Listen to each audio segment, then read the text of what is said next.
one of the issues that became quite apparent to me when I was making the cabinets for all these tools was getting a nice, safe, even cut with plywood was a little tricky on the table saw. Got this push stick that came with a table saw that allows you to push through nice and easily, but the problem I found is that you'd get a lot of lift from the table saw, because of course the table saw spins this way. Don't worry, it's all unplugged.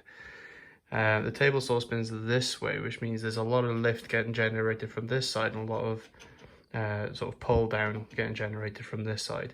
So what I found is that this piece of plywood would lift as it was going past the blade, and I really didn't feel safe using just this pull stick that seemed to only have control of the first few inches of the board. So what I want to make today out of a load of the offcuts that I have from making these cabinets is try and make a push stick that solves the problem. So as you can see by my expert drawing, this is probably something I'm going to be aiming for. The idea being that this is the front. This is going to be like the handle at the top, you know, with enough distance to kind of keep it clear of the blade. And this here is the butt that goes against the wood. And obviously going to push in that kind of direction. So I'm just trying to think of how far away the handle needs to be from the front. Because obviously I don't want my hand getting anywhere near the blade because I like my fingers the way they are. So I feel like when we have the handle, it probably needs to be sort of here to finish, like at the very least, some distance away from the blade, which means that the distance from the handle to the point where I can push the wood needs to be whatever this distance is. So thinking dimensions again, so what I need to work out now is how big does this distance need to be. I imagine I'll want the stick to push, or have the ability to push through the entire blade, because I want to be able to push the wood past the fin, I think that thing's called. So what that means then is that where this piece of wood is now, I can't take my hand off because that's going to fall off otherwise, but wherever that is now, I feel like that's where the nose, the bare minimum of the nose needs to push down on, because that's the point where, well, it's this area here where the wood is going to start raising the worst, because that's again where the blade is pushing up on the wood. So I think here is going to be where the end measurement is, versus where perhaps over here somewhere is where the cut is going to start, so where the butt of the push stick is going to be. So whatever this distance works out to be, I think is going to be the length of the nose of this wonderful looking thing. So I've gone and fleshed out all the sizes. I think I've caught all the different dimensions that matter. Effectively still using this original rough drawing, and just worked out all the different sizes. What that does mean is I need a piece of about 300 by 170. So 300 is the 150 plus 150. The 170 is this full height of the piece. As it just so happens, one of these two pieces is actually about the right size. I think they're just a smidge under 300 mil each. If I can actually pull this tape measure out. So this one is a smidge under 300. Again, it's a shop tool, I don't really care if it's a few mil under.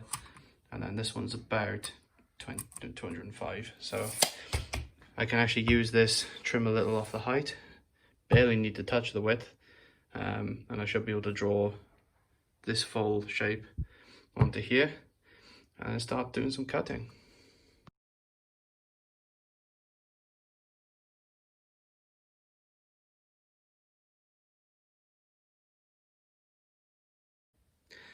Okay, so this looks, just from first glance, like it would work. You know, the handle is quite high compared to the size of the rip fence. I got that line pretty close enough. I think in terms of the distances between the pushing edge, I think I'm okay for it to be ending there, and then of course the nose is still present quite far through the cut. So yeah, I think these dimensions will work for me.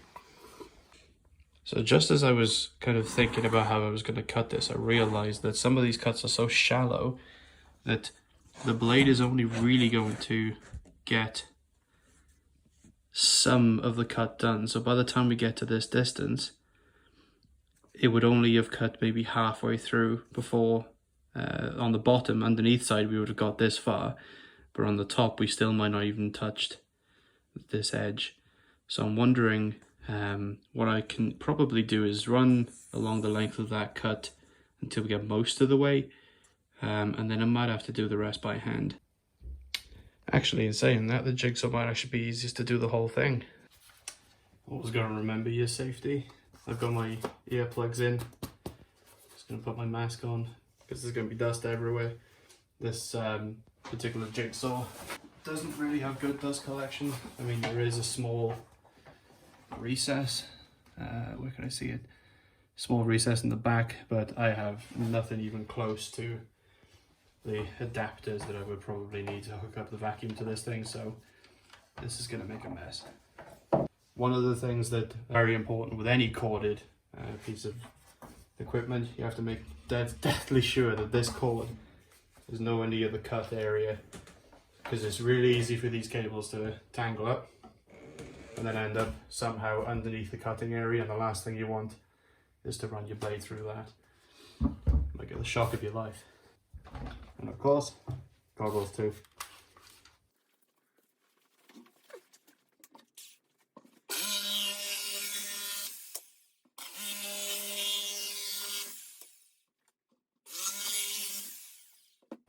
So I've just spotted that there's quite a lot of split wood coming from this jigsaw. Now I imagine the bit is probably too aggressive for this plywood. But one tip I've seen online is to use some tape to try and keep this all in one piece. So I'm going to give that a go now.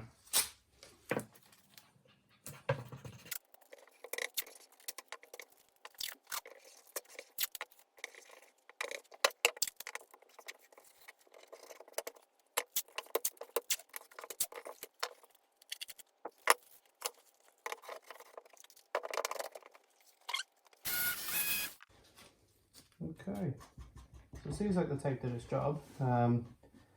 Definitely had a much cleaner cut. I'll be doing that in the future for sure. And I take the underside as well so that it didn't blow out the underside. Let's get the rest of it done.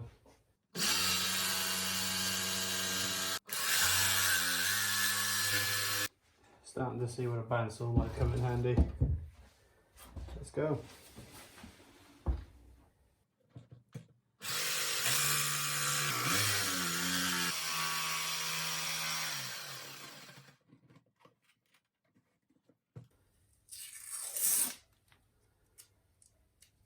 So you can see some of the vinyl is still coming away despite the tape, but it's in a much better state than it would have been if I didn't tape it up.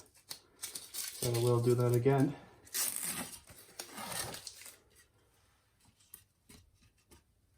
So size wise, that does feel quite good, but my hand is definitely scraping against this part. Don't like that. So I may end up cutting this shoulder off.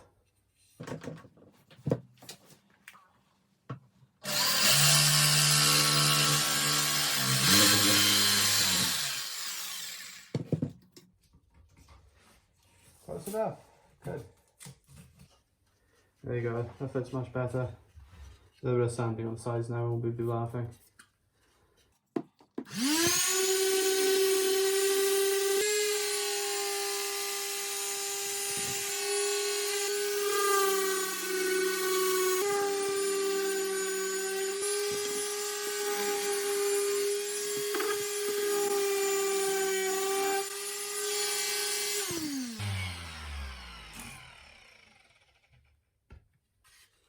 Surprisingly vicious little tool, this thing.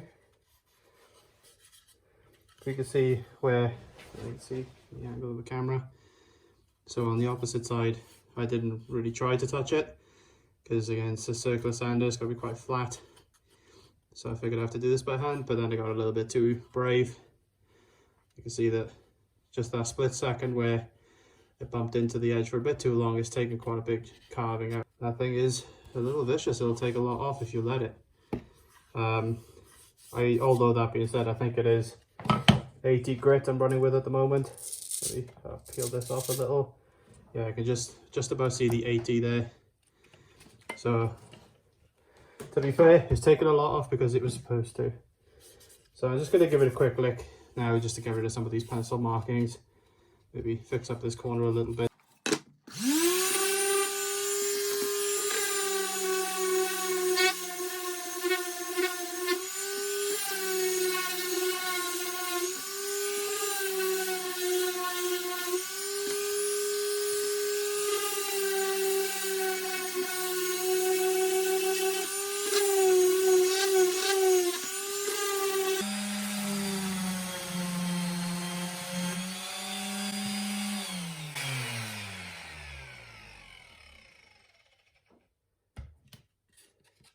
God, crazy how much this thing takes off.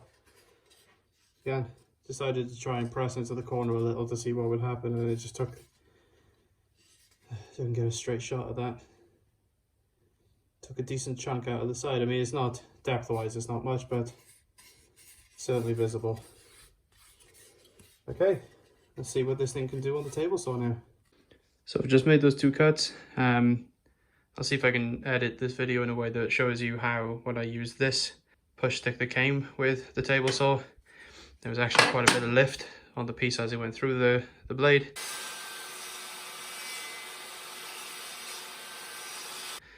But on this one, I think I managed to keep it down with minimal fuss.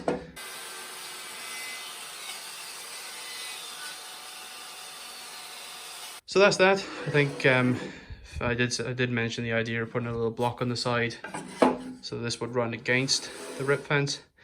I think that's not something I want to do right now, but I've designed it in a way that allows me to easily put something on the other side should I want to.